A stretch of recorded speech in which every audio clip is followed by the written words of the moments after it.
Holy crap. Anti-Icon by Ghostemane. I am absolutely surprised at how much I love this album. It is before I listened to this, I had pretty much no idea who Ghostemane was. I mean, until earlier this year. I started listening to like some of his previous albums in order to prepare myself from for Anti-Icon, and to be honest, I didn't really enjoy him. But this year, I don't know what happened. Like some chip switched in Ghostmane's brain that he produced like one of the darkest, the most powerful, most I could say I like to say talented and amazing albums I've ever heard in this year and probably ever. So before I go on into how much I loved Anti-Icon, I'm just gonna say a few words like, Ghostman, you are completely unique. This is like you have completely broken new ground in music, and I love that. I love when artists just come out of nowhere and just or become pretty much pioneers for future artists.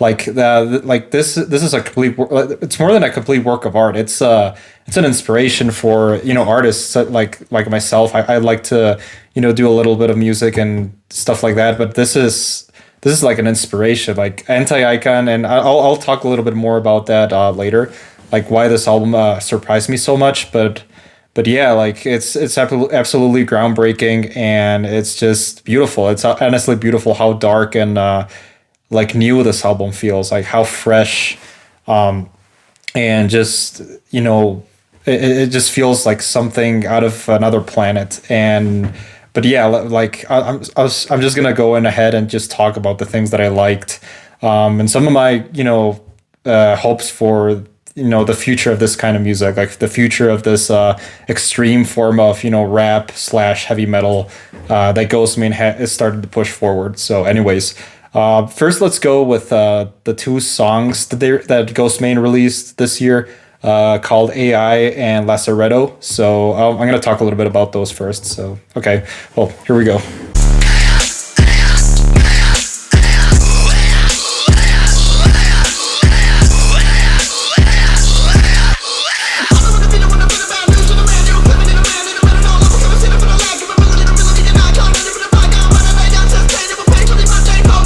So the last material Ghostman released, like the last music that we saw from him, was an EP in 2019 called Human Error with Parvo, and I liked this EP. It was not as I didn't think it was like the songs weren't as catchy and like re-listenable as the ones in Anti-Icon, but I really enjoyed like the direction Ghostman was taking, because I didn't really like Noise that much. His 2018 album, I thought it was interesting. I thought it was like something new, but it didn't really catch my attention. I really enjoyed how he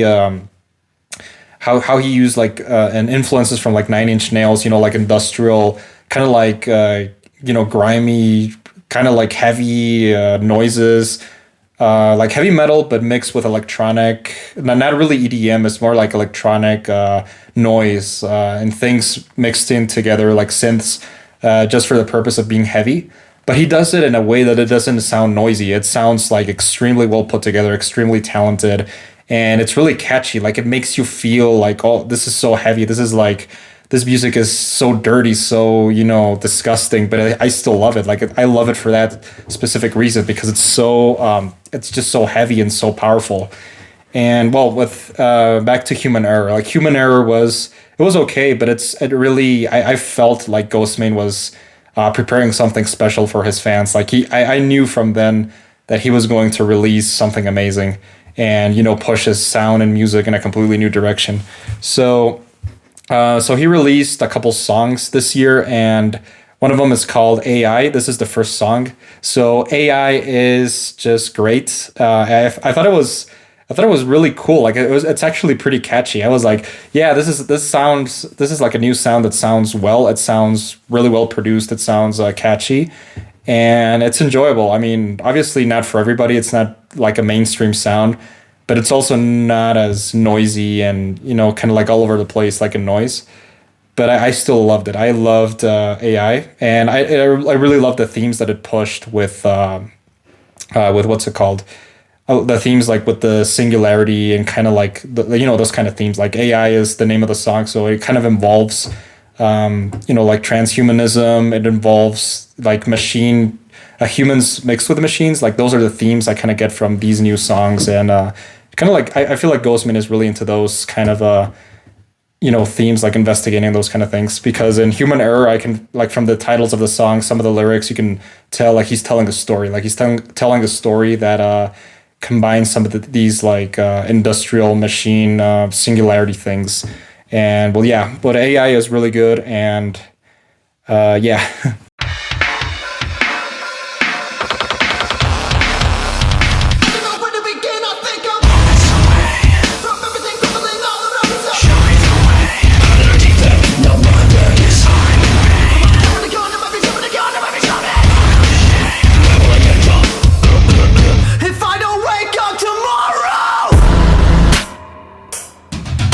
Oh, he also released another single this year before the album. It was called Lazaretto, and it was really good. Like I love that he is combining a lot more metal and rap. Like I love when artists who are not really like mainly metal combine, like, use metal influences in their work. And Lazaretto is the perfect example of that. It uses kind of like black metal influences mixed with industrial rock, kind of like electronic, groundbreaking. The funny thing is I don't really know what to categorize this kind of music.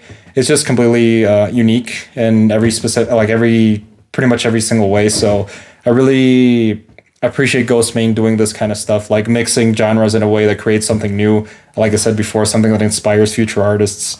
But anyways, those were the two singles that he released, AI and Lazaretto. And then the rest of the album is also great. And from like now I'm going to discuss the whole thing in length, because it's not really a typical album that you would listen to. Like the songs aren't really, like, I wouldn't consider them songs to listen to them one by one or to listen to in shuffle. I feel like this is an album that tells a complete story, like a story from beginning to end. And that is something beautiful. I think it's something really great that not many artists do. Like most artists like make songs to, put out hits, like hit singles and stuff like that. But Ghostmane kind of like holds a balance between, being a great artist, like being like being an artist that tells stories, like and tries to like make his art reflect the inner stories in its head, and also like put out music that are hits, like singles that people listen to over and over in parties and stuff. But yeah, so here we go with the full analysis of the album.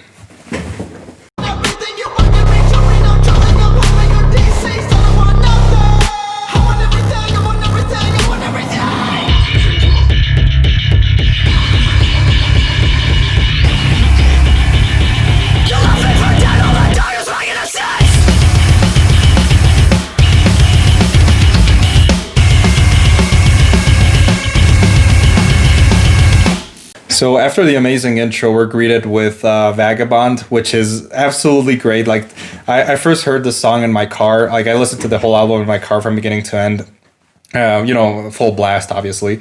And this song just made me so hyped. I love the way Ghostmane just starts the album, yeah, just hyping you in. Like it's just makes you feel full of energy, full of like kind of like anger, not really anger, just like full of adrenaline.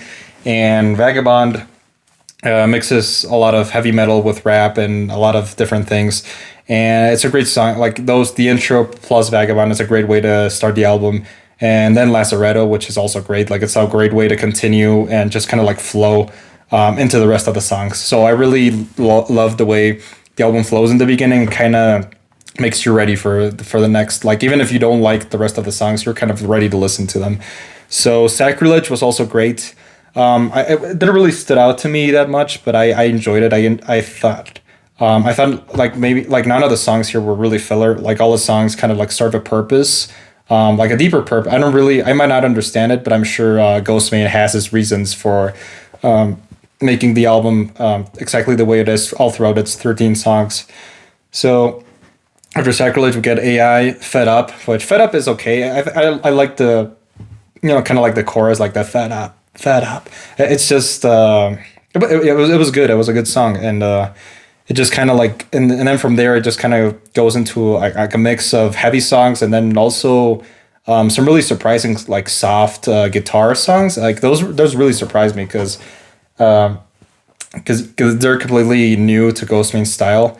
For example, the Winds of Change is it's kind of like it's really chill. It's kind of like and it makes you feel a little like emotional, kind of like I wouldn't say sad, but it makes you feel like the heaviness of the album's emotion. Like this feels like a depressing album from a like a story point and art perspective. Like it's an album that is kind of like holds a lot of pain, and like the mix of heavy, angry songs and also like the kind of like the softer songs like Winds of Change make it a like a complete work of art. It's kind of like life, you know, in life, you're gonna have painful moments and then softer ones to balance it out. So yeah, so the Winds of Change and also later like Melancholic, that's another song that is kind of soft and also Falling Down. Like Falling Down is the outro, and well, I'll talk about them later, but it also feels kind of like the same way. So after the Winds of Change, we get Hydrochloride, Hell Rap, Antisocial Masochistic Rage, ASMR, Melancholic, Calamity, and Falling Down. And the rest of the album is also like really kind of goes up and down in terms of quality and also in terms of like the sound. Some of these songs I like all of the songs, but I enjoy like some more than others, and one of them is Hell Rap. Like Hell Rap is like one of the other songs that I enjoyed a lot, and some of the other songs they feel like more like interludes than actual songs. Like that's one of the other things. But once again, the album it's there to tell a story, not really to replay and listen over and over. So I don't really mind that most of the songs feel like interludes. They feel kind of like ambient, experimental, industrial, and that's okay. That's part of Ghostmane's style, and that's something I enjoyed. So listening to from it to beginning to end, it kind of makes more sense to listening to them individually. But yeah. So anyways, the last two songs are probably well, not my favorite, but they're actually really good. Calamity is.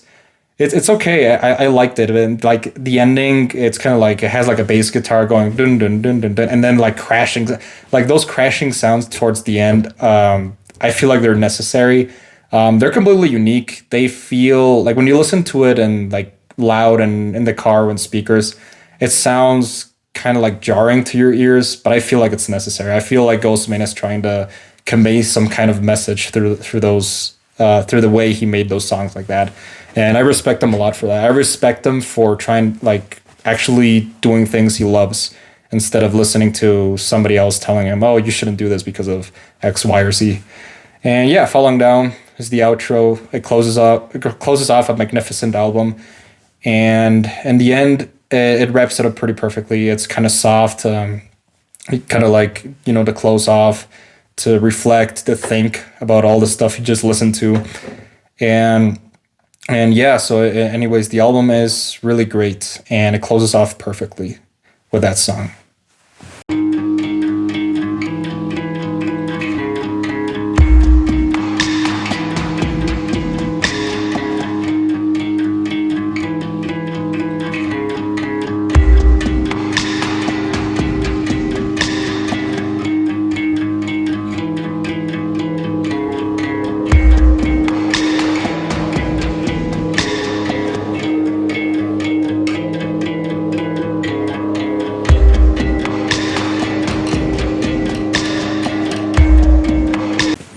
So as a whole, Anti-Icon was a great work of art. I really enjoyed it. I can't wait to get it for vinyl. I'm definitely gonna buy it in physical.